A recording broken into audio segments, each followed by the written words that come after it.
Om Sahanavatu Sahano Bhunaktu Sahaviryam Karavavai Tejasvinavaditamastu Ma Vidvishavai. Om Shanti Shanti Shanti. May Brahman protect us. May he guide us and give us strength and right understanding. May love and harmony be with us all. Om, peace, peace, peace. Should I move this closer or further? Okay. All right.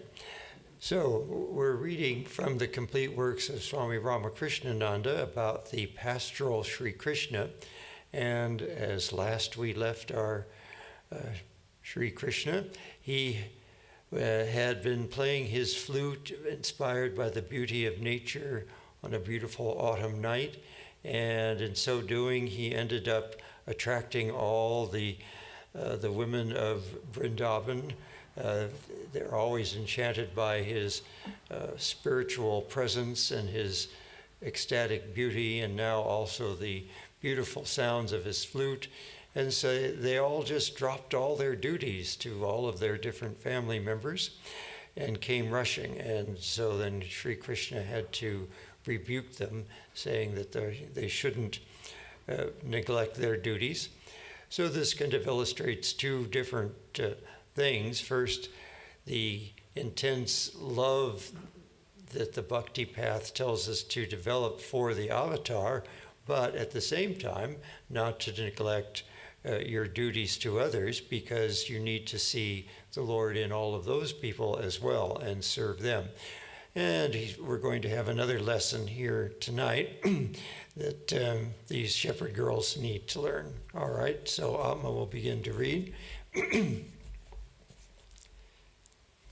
So Sri Krishna has asked the girls to go home.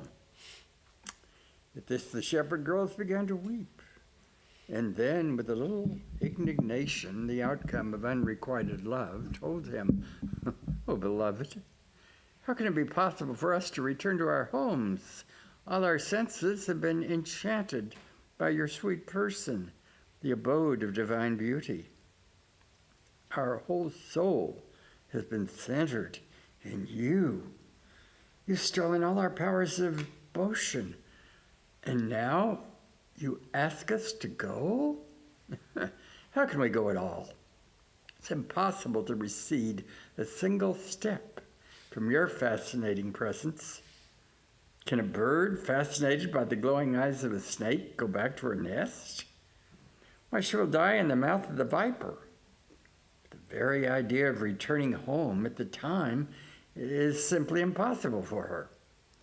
Infatuated, she forgets her consort, as well as her young ones, anxiously waiting for her return, and so it is with us." They then became silent. Sri Krishna took pity on them and played and danced with them. At this, the girls were very much puffed up. They thought themselves to be the most fortunate women in the world and began to strut like peacocks. Thus vanity entered their minds, and Sri Krishna immediately disappeared in order to dispel their vanity and test their love towards him. So now we have the lesson of spiritual pride and how we have to be great devotees, and hopefully the Lord will bless us with his vision, but you can't then become vain about it. You can't brag about it. This is why people are not supposed to talk about their spiritual experiences. It's not something to be proud of. It's not something to go bragging about. Also, of course, people's experiences can vary, and you don't want to cause comparisons or wonderment in people's mind as to whether their experience was at the same level of yours and all that sort of thing. It just is it's a waste of time, and it's not good for you or anybody else.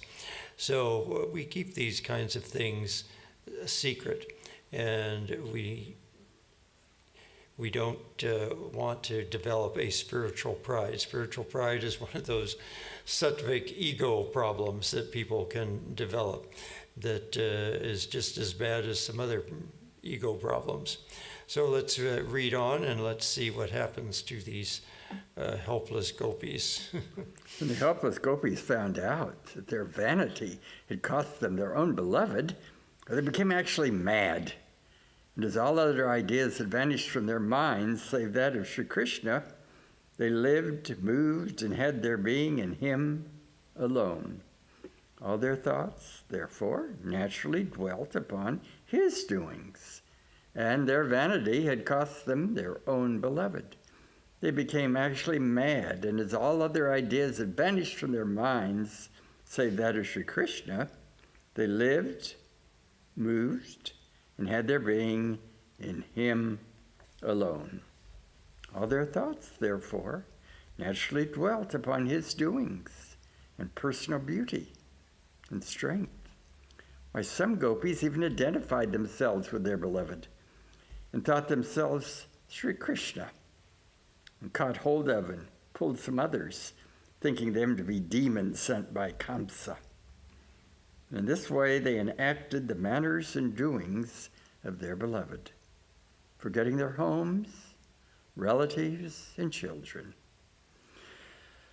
At last, feeling themselves exhausted, they began to search after him.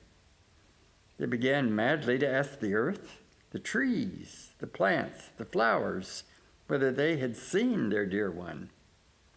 But at last, they detected his footprints, along with those of someone else, whom they concluded to be a good, humble, and a fortunate shepherd girl, his special favorite, whom he had taken to a solitary place to enjoy her company, leaving all of them to their vanity.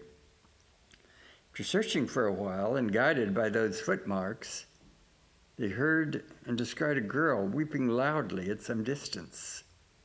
They hurried to the place and inquired the cause of her lamentation. The girl narrated how Sri Krishna had taken her away from their company when he had seen them puffed up with vanity, how he had adorned her with flowers, how they had walked and walked together in the solitary forest, how feeling tired and infatuated with vanity herself, she had requested him to carry her through the forest, how he had stooped down and put forward his shoulders and requested her to get up on them. Now, as soon as she had wished to do so, it vanished, leaving her all alone in that solitary forest to weep in vain for him. The other girls took pity on her. They all went together to the bank of the Jamuna, and there they sat down, forgetting all about their homes and families, and began to pray to Sri Krishna with such fervor and devotion, with such an infatuated love, with such an intense yearning of their hearts to forgive them and once more appear before them, that he at last had to appear. He found out that it was not lustfulness, but something very much higher and nobler than that, which had moved the shepherd girls to take such a rash step. It made them all forget all fear, all shame, and all earthly commitments. So this time, instead of pitying them, he had a great regard for them. He decorated his naturally beautiful form with a garland, and looked most charmingly beautiful. Then, through his divine power, which I've already explained, he created as many similar forms out of himself as there were gopis, and took each one of them by her hand and began to play and dance with all of them simultaneously, each one having her beloved by her side. They played and danced and kissed and embraced each other until they were completely tired. And at last they went into the Jamuna, played in the water for a while, took a pleasant bath, and came up perfectly refreshed. After this, they went away to their respective homes, where they were not suspected by their husbands of spending the whole night outside, since, through the divine power of Sri Krishna, their husbands had found them by their sides all through the night. So if you have really intense, pure love for the avatar, then all things can be overcome. However, Swami Vivekananda was not fond of this particular extreme type of bhakta that was expounded in this aspect of Sri Krishna's life. He thought it tended to weaken the people in Bengal because it was very popular, because that was the place where Sri Chaitanya had done his teachings, and so many people took on this attitude. But it's very difficult to take on this attitude in its very pure form. Most people end up taking it on in a rather impure form, and tends to weaken them. All right, let's continue with the Rasa Lila, as it's called, but just keep in mind that it was not Swami Vivekananda's favorite part of the Hindu tradition. All right. You want to take a turn? Sure. This incident in Sri Krishna's life goes by the name of Rasa Lila. Critics are not wanting who find a great flaw in his character in this portion of his life, but they commit a great mistake in classifying him as human. After what we have learned in our previous discourse about the God-man's life, it is reasonable for us to class him. Is it reasonable for us to class him with ourselves? Almost every incident in his life is superhuman. In such a case, how can we reckon him as man? And since he was not man, we must not judge him from our standpoint. What is bad for us must be good for him. The food of a baby is milk. If I force it to eat highly seasoned and thickened buttered solid food, it will die. It is a crime to give such food to a baby. But for an adult, it is healthy and invigorating, and instead of being a crime, it will be a work of great merit on my part. If I can daily supply a young man with such food, for thereby I will give him life and health. So what is criminal in one case is meritorious in another. What is culpable in a man may be laudable in a god. If an extremely rich man who has ample money to spare without entailing on himself any loss, injury, or harm, drives away a starving beggar who asks only a 2 anna bit of him to buy some food with and thus appease his hunger, how can we generally regard such a mean and monstrous being?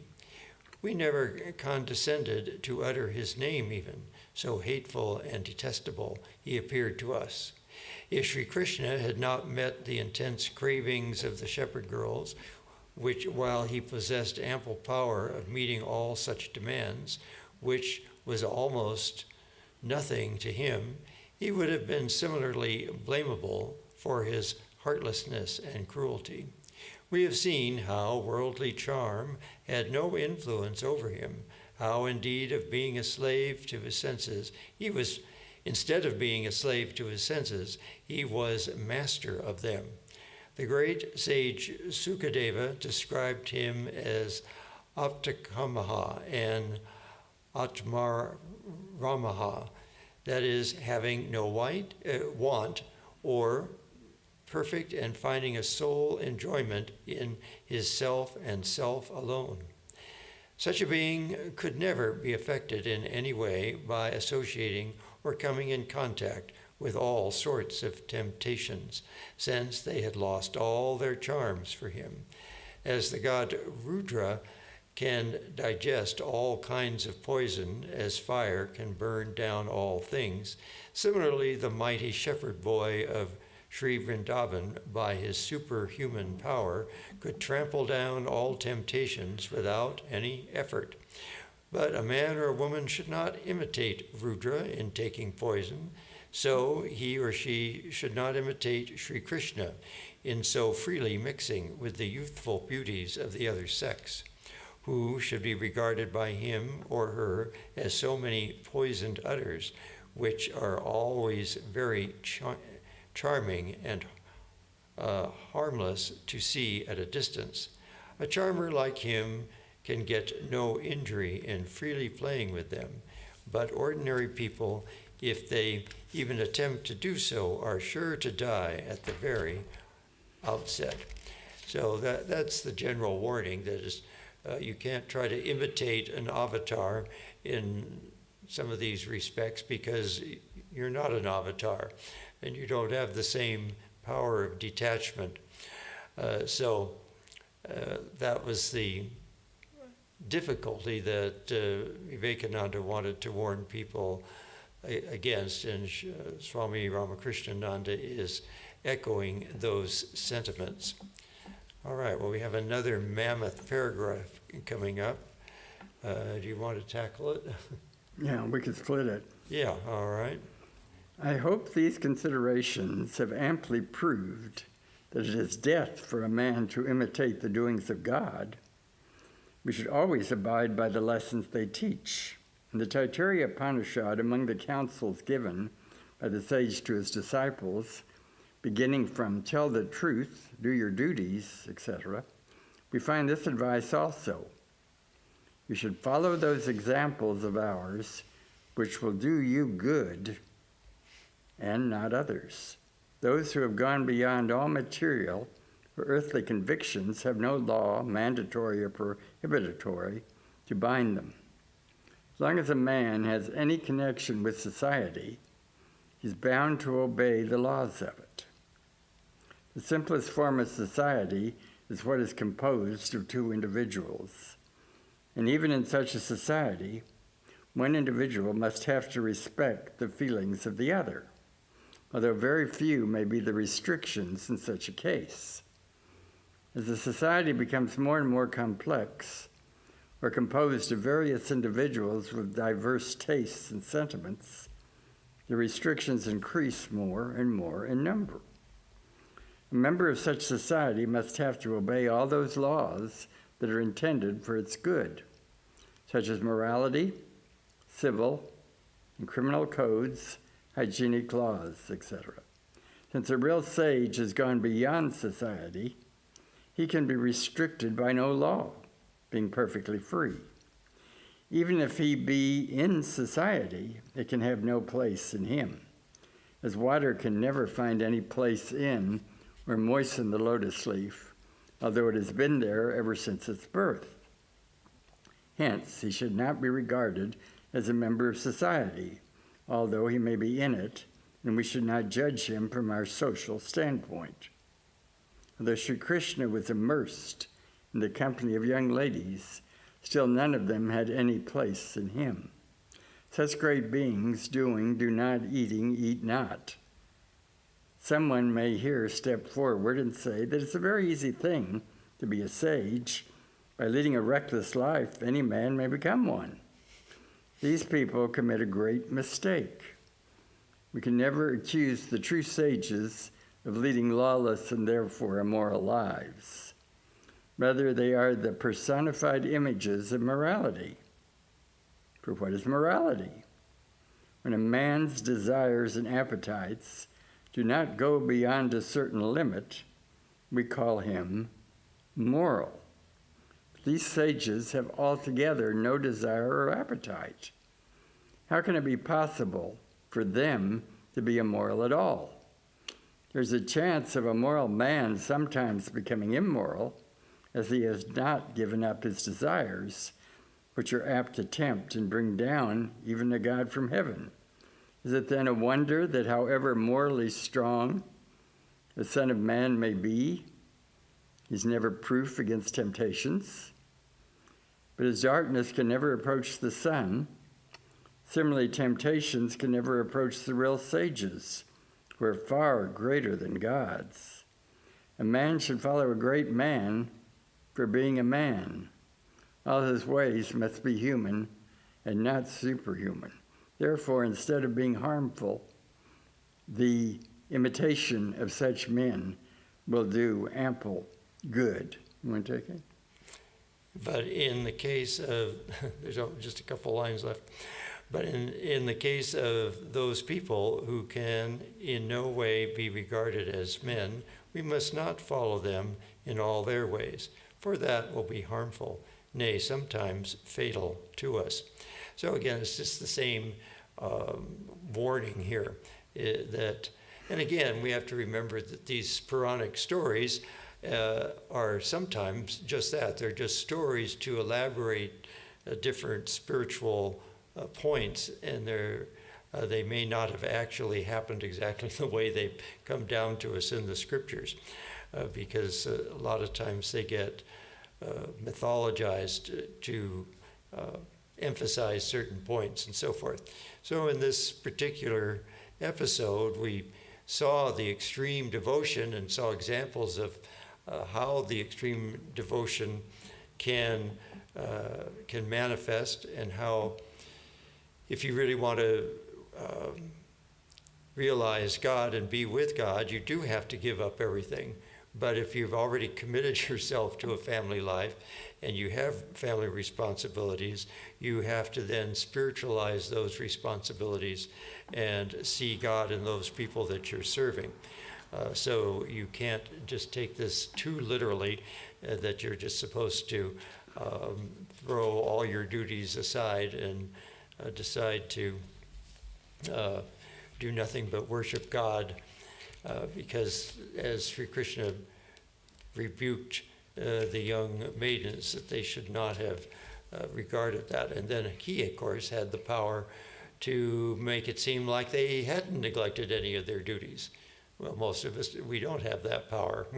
We can't go out and be with Sri Krishna and then have nobody notice that we were gone. So you have to realize that these are stories to illustrate principles and not something that you can actually imitate. All right, let's continue. That the love of the gopis for Sri Krishna was not carnal is best attested by the fact that those gopis who were not allowed to go out of their homes by their elders, thus shut up in their rooms, immediately gave up their bodies through an intense love towards their beloved, which took their spirits at once to his feet by drawing their minds away from all earthly commitments. Hence, death, instead of being a fearful thing, as is the case with all ordinary mortals, was merely a plaything to them. They could count it at their will. Such is the indescribable power of genuine love. The personal charm of Sri Krishna was no doubt a cause of great attraction to them at first.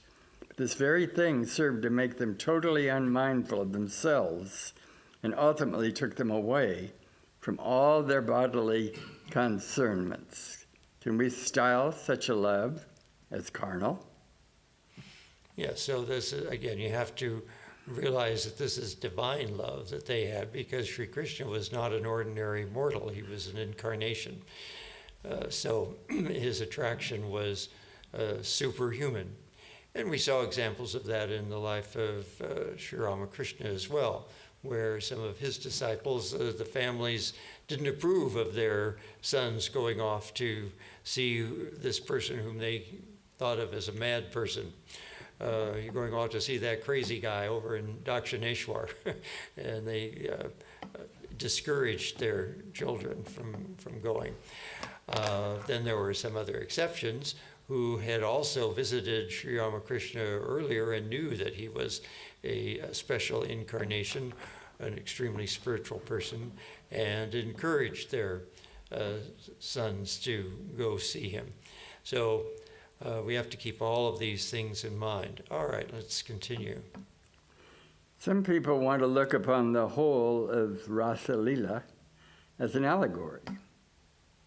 According to them, the gopis represent the sattvika devotees who do not want to parade their piety and devotion, who, when they want to pray, do not go to a synagogue, but shut themselves up in their rooms, and there pour forth their whole soul to God.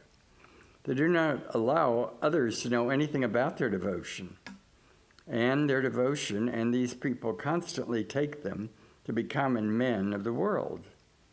Although like the needle of a compass, their minds are always directed towards the magnetic pole of the lotus feet of God. Although the lotus shepherd girls were engaged in all their household duties and appeared as so many dutiful wives and mothers, still their whole souls were filled with Sri Krishna every moment of their lives. Yes, that's a wonderful way to look at this. The fact that Sri Krishna was able to make it seem to their family members that they had never left gives you this idea that this is happening in secret. And this is the way we should be doing things. We should be having a secret relationship with the Lord. It's not something that you parade around and show off. Sri Ramakrishna used to ridicule people like Hridoy, who would carry his beads around and show everybody that he was counting his beads all the time and that sort of thing. So you want to avoid trying to show off your devotion. Also, people become so emotionally aroused by certain devotional practices that it's said that their kundalini goes up inappropriately before they're completely ready to have that kind of experience, and then it crashes down and they experience difficulties. So you have to be cautious not to try to push yourself into realms that you're not ready for. All right, so now we're going to now this Rama that they're talking about is Krishna's brother, not the other incarnation. So don't get confused in the next paragraph. This Rama and Krishna lived in Vrindavan for some time more, killing still other demons sent by Kamsa. To the latter, wanting to meet the two brothers personally so that he might put them to death by the combined power of many puissant athletes, invited Nanda and his subjects to a grand annual festival in which splendid wrestling matches were the special attraction for the people. Akrura, the messenger, came accordingly and took Rama and Krishna in his chariot, while Nanda and his subjects followed in their own carriages with ample presents for Kamsa. When the chariot of Akrura came to the place where they should cross the Jamuna to reach Mathura, the city of Kamsa, Rama and Krishna got down from the carriage to take a bath in the river, as it was noontide. Vaishnava poets say that when the pastoral and playful Sri Krishna of the blessed Vrindavan plunged into the Jamuna to bathe, he rose no more, and in his place came up Sri Krishna, the defender of the Vedas and the Brahmanas, the greatest statesman, orator, and hero of the period, the most serious and practical philosopher the world has ever produced. Yeah, you'd think that they would be suspicious of Kamsa by now. That seems a bit strange that they would simply take this invitation, but an avatar knows that this is a divine play that is being orchestrated by the Divine Mother, and so they go through with it, and now he's become manifest in his teacher form, so apparently this was all just part of the play, otherwise they wouldn't have gone through with it. It's sort of like watching a movie where you know the heroes are going to win and they're all going to survive to the end of the movie, and so you don't worry about them being killed. Well, let's read our final paragraph in this episode. In so short a time to tell even a few incidents in the life of our hero fully is simply impossible. To comprehend and grasp a single event in his life may require the labor of a whole lifetime. Hence, it is impossible to draw even an outline of his character in such a small discourse. It's high time for me also to stop. So for the present, let me be satisfied with presenting to you an unfinished sketch of one of the most glorious beings whom our Mother Earth has ever given birth to. This is the anniversary of that auspicious day which ushered into the world one of the greatest luminaries, who still continues to give light and knowledge to the whole humanity through his immortal song divine, the wonder of all ages, the solace of all hearts, the guide to the realm of truth, the light in the darkness of ignorance, the essence of the Upanishads, the death-destroying nectar, I mean the Bhagavad Gita. Therefore, I feel myself highly fortunate to have been called upon to lisp out a few words concerning his glorious life with my deplorably limited capacity in a meeting of his devotees and in the vicinity of his temple.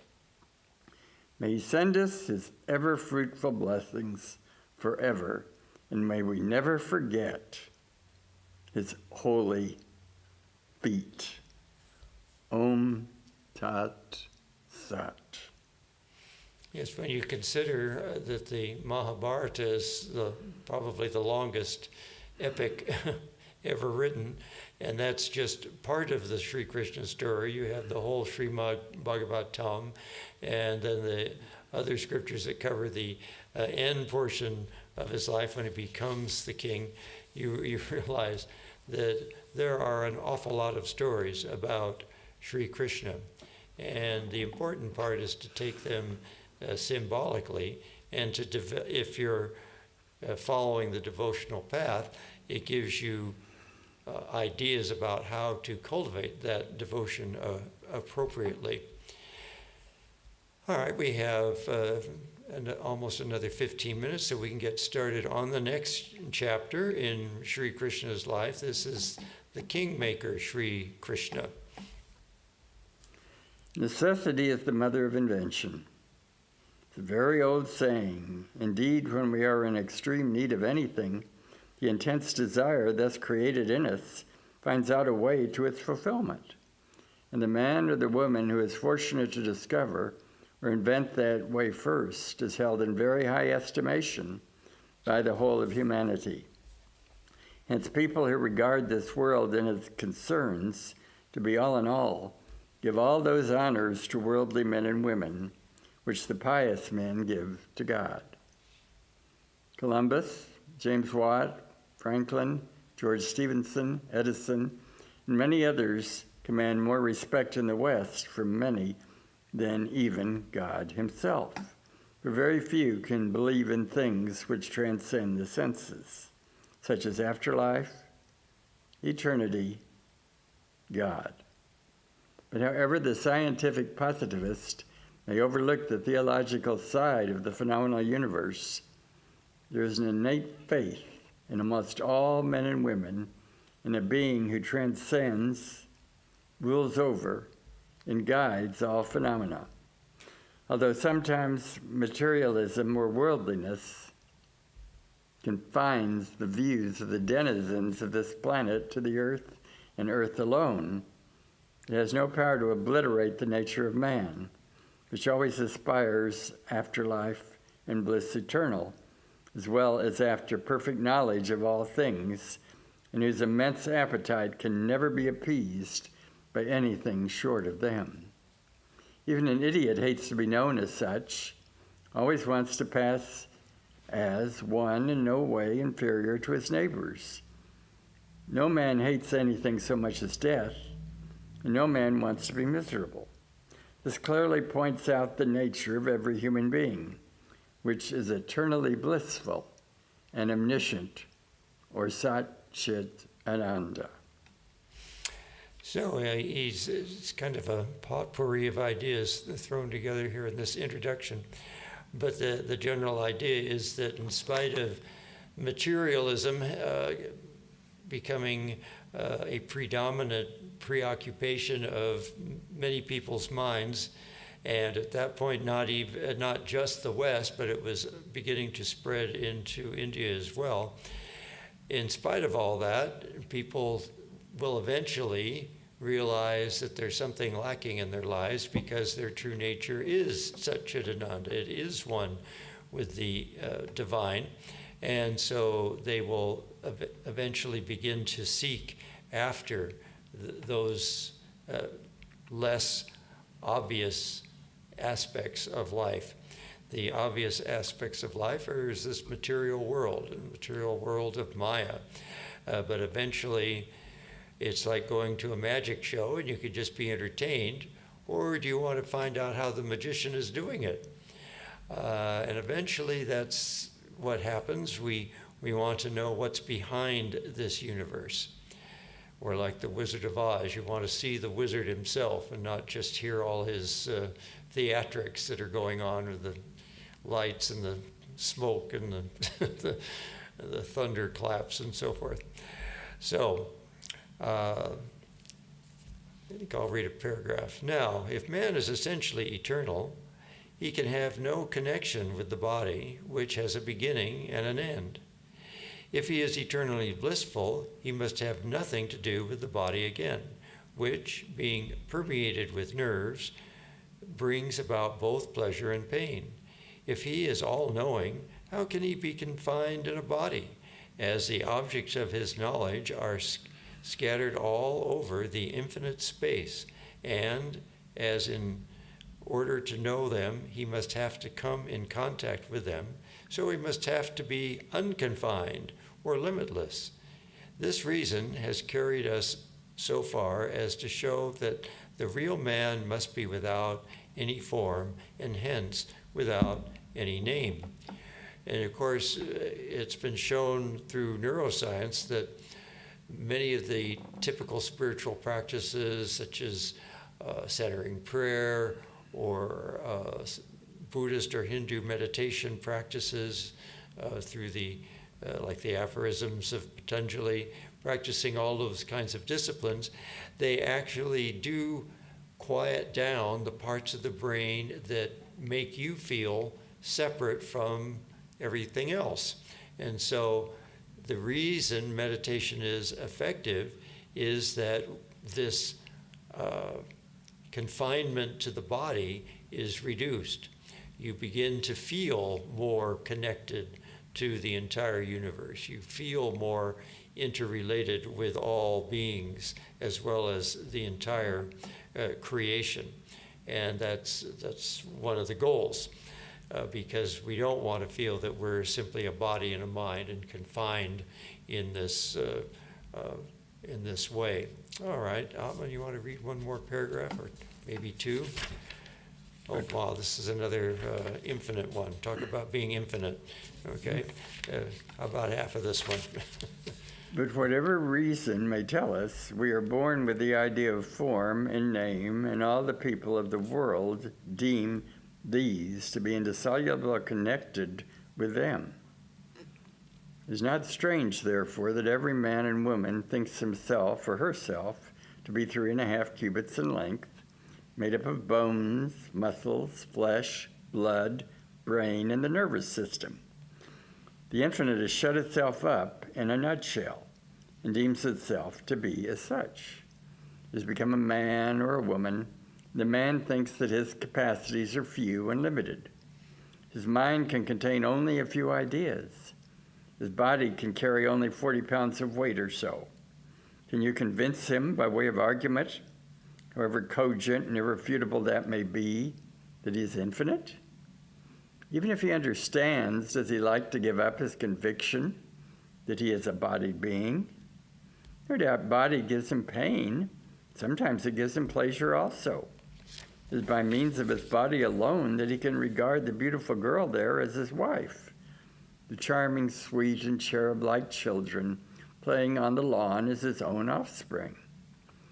Is not the earth beautiful with her fine scenery, her sweet singing birds, her sweet-smelling flowers, her luscious and charming fruits, and her fine breeze carrying balm for all fatigue, and tiresomeness.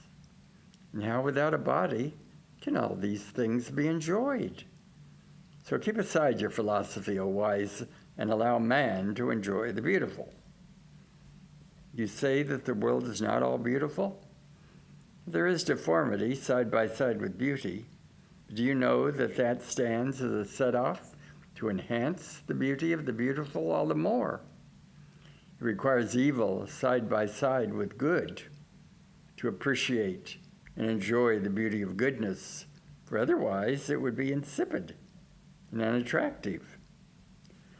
Thus man cannot leave the world for the sake of his wife and children, as well as various other charming things, which, ever active, nature is consistently bringing forth to fascinate him.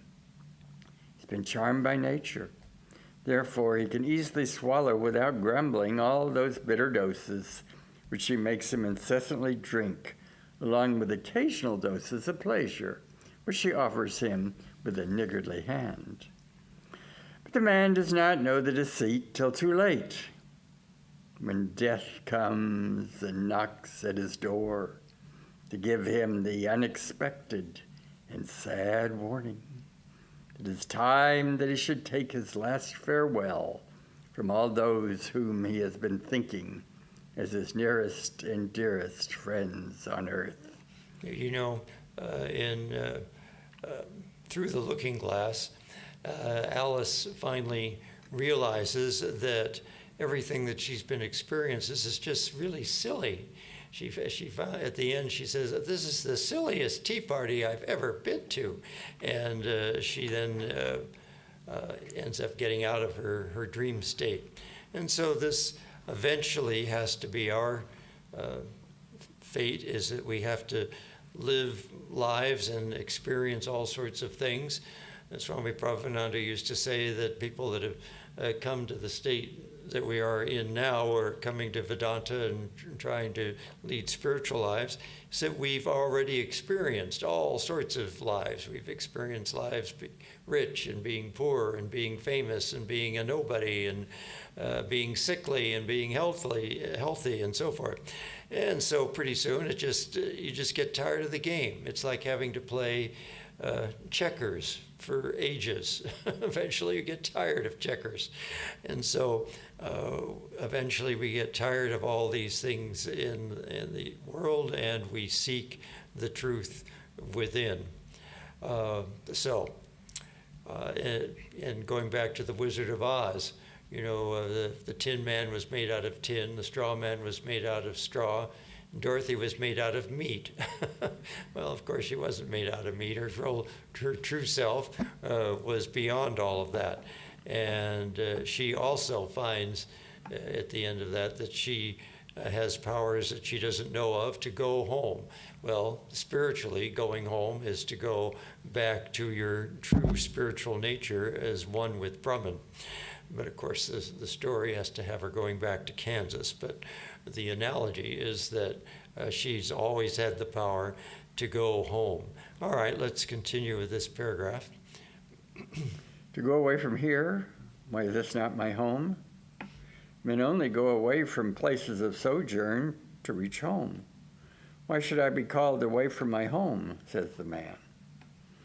But death is deaf to all this and says, be ready, there is no more time.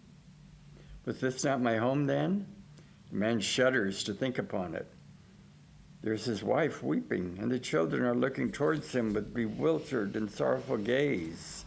The writhing pang thrills his heart and chills his body, till in agony of despair, he gasps out his last breath and leaves the body forever. He dies a dupe to nature, the mother of all deceitfulness, fair all outside, but bearing venom within. It's interesting to read people's accounts of their near-death experiences. By far the majority of them don't want to come back into their bodies, which is usually painful because it's diseased or injured in an accident or something of that nature. But they're convinced that they have more things that they need to experience, or that they have a part to play in the drama that is not yet completed. But when they come back with a much different attitude. And most of them talk about the importance of love in their life, and how love is it's that component again of becoming more expanded and more infinite, that it's not just me, but it's everyone else, and that I'm connected to everyone else through expressing love and service. That's really the key. And so these people come back and are able to fulfill their lives with a greater degree of feeling of love, and yet detachment, because they've already experienced a glimpse of the beyond, and knowing that that death is simply a transition to another realm. So it's that wonderful combination of being able to live in the world and express greater love and unselfishness, and yet also to be detached as well, which is really the goal. And so we can take lessons from these people that have had those kinds of experiences. Similarly, you read of people that have had exceptional lucid dreams or some sort of spiritual experience where they also feel that they've left their body or gone beyond the body and expanded, and they see the universe as a huge network or interwoven realm of that is permeated with love and peacefulness. It's not the way most of us experience it on a daily basis, but you read enough experiences of spiritual people or people that have had these kinds of extraordinary experiences, and you realize that in spite of all the difficulties that we experience in the world, this is its actual true nature. All right, we will continue this chapter. This has all been introductory material that Swami Ramakrishnananda has put in to highlight what's coming in the next chapter of Sri Krishna's life. Om Purnamada Purnamidam Purnat Purnamudachyate Purnasya Purnamadaya Purnameva Vashishyate. Om Shanti Shanti Shanti. Filled with Brahman are the things we see. Filled with Brahman are the things we see not. From out of Brahman floweth all that is. From Brahman all, yet is it still the same. Om, peace, peace, peace.